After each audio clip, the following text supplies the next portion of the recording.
Mobile Task Force Unit Tau-5. Designated Samsara has entered the facility through Gate A. The site is currently experiencing an unknown form of heavy anomalous exposure. And as a result, Samsara has been dispatched to secure the facility and investigate the issue. A number of SCPs have escaped their containment chambers as a result of this anomalous event. We would like to remind you all to stay where you are, and if you can, reach the breach shelters in subsectors A and F. Samsara will announce when the situation has been handled and under control. You wake up in a new body. This has happened before. You remember dying. You remember everything up to the moment you died. Your name is Irantu, or Nanku, or Munru, or Anru. Today, it doesn't matter which. You are Mobile Task Force Tau-5. Codename, Samsara. Your body was built from the flesh of a god who died 1,000 years ago. This is what it actually means to serve in the one Foundation unit that isn't afraid to die. Before any of this, you were a person, fully human, fully mortal. You volunteered for a medical program run by a private research company called Prometheus Labs. It was framed as regenerative medicine, stem cell therapy, the kind of thing that saves lives. 2 men, 2 women, 4 volunteers in total for a much larger experiment than any of you were told. Your mind was removed from your brain and uploaded into a computer. You were meant to be downloaded into a new body. Just once. That was the plan. The body they used to build you didn't belong to a person. It belonged to something much older, a being called the Lord of Endowments, a pluripotent entity that manifested in Spain sometime in the 10th century. It gathered followers. It was worshipped as a god of transhumanism, the melding of flesh and invention. Then, for reasons never fully explained, it began to die. Rather than disappear entirely, it split itself into 3 pieces: mind, body, spirit. It buried its own body and waited for centuries to be found. Prometheus Labs found the Lord's body, and inside it, something extraordinary. The liver contained cells that could regenerate indefinitely.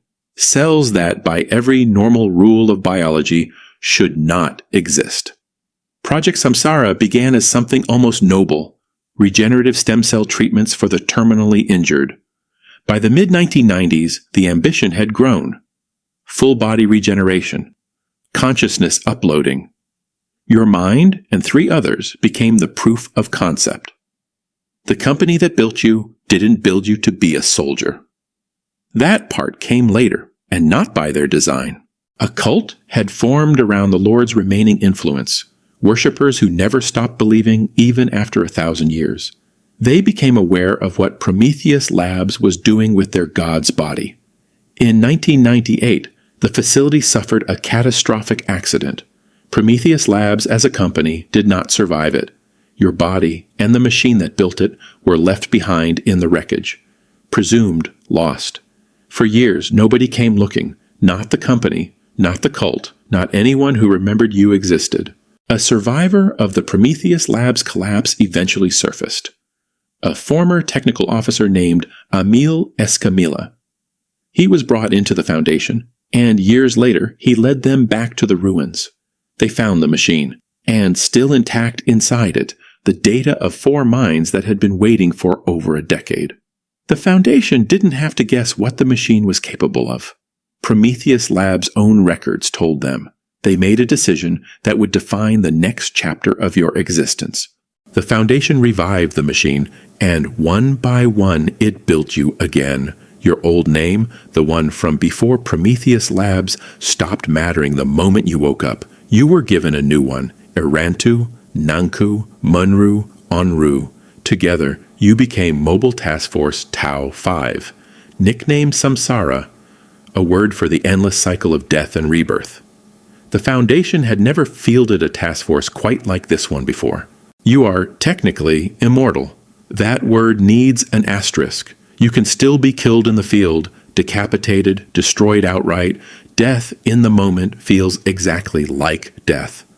But your consciousness was never only stored in that body. It's backed up, recoverable, at the machine you were born from. Weeks later, a new body is grown.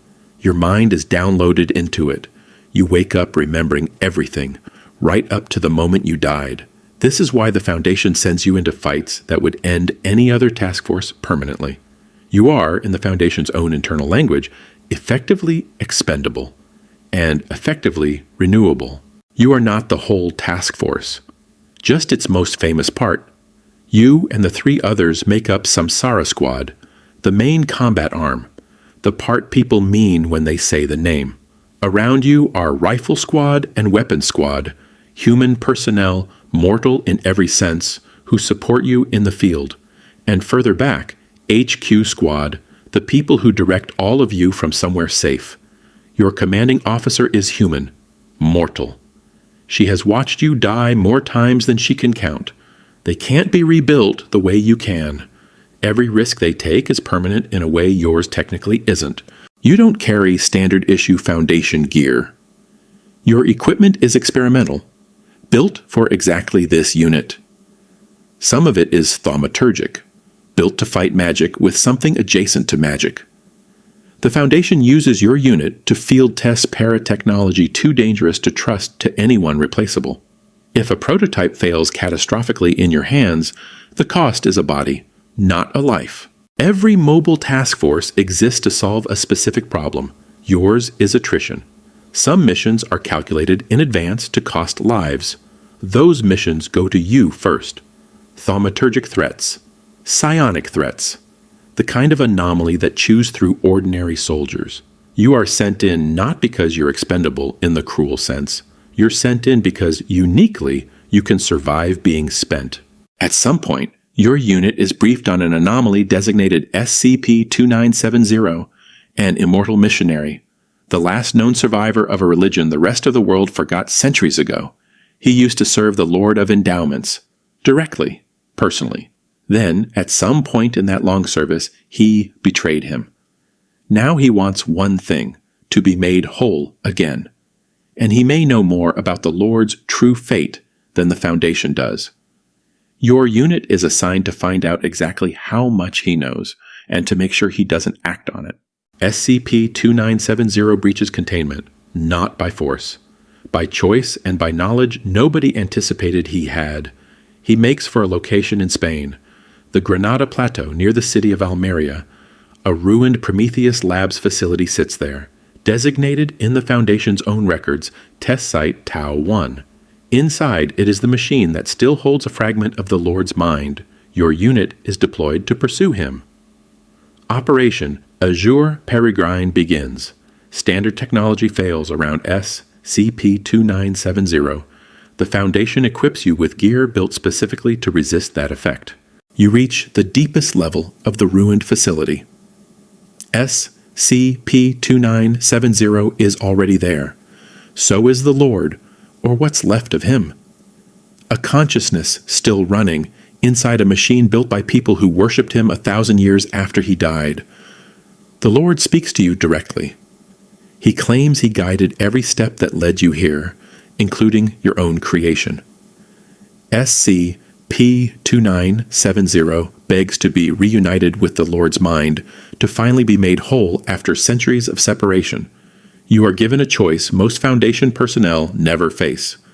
What happens next is entirely up to your squad. Follow the warrior's path and side with SCP-2970, helping him become whole again, whatever the consequences. Follow the Lord's path and serve the entity that built you from its own body, a return to worship of a kind. Or follow your own path. Belong to neither the god nor his betrayer. Samsara Squad chose the third path. They killed the warrior. And they killed the Lord's mind, ending the influence that had shaped their entire existence. For the first time since the day you were built, nothing was steering you but yourself. You don't age, you don't stay dead. On paper, that sounds like the best deal the Foundation offers anyone. It doesn't feel that way from inside it. Every version of you that dies is, in some sense, gone. The one who wakes up remembers being them. That isn't quite the same thing. You were built to be used. That was true on the day you volunteered, and it's still true now. The difference is that now at least you know exactly what you are. Samsara is a word for the cycle of death and rebirth. The Foundation didn't choose that name by accident. You are proof that the Foundation will build whatever tool a threat requires, even a soldier who can't permanently die.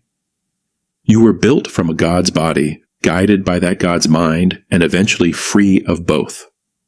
Most Foundation personnel fear death because it's the end. You've had to find a different reason to fear it.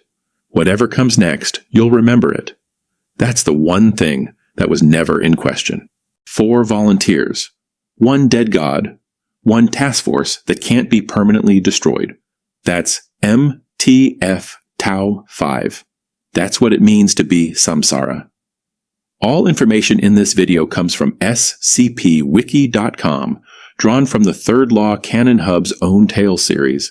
The SCP Foundation is a collaborative fiction project. This particular story is the work of Green Wolf, Ty Gently, Sir Pudding, and A Random Day, shared under Creative Commons. The full tale series is free to read at scpwiki.com. It's worth reading in full. Next week on Shroudex Explain. Subscribe so you don't miss it.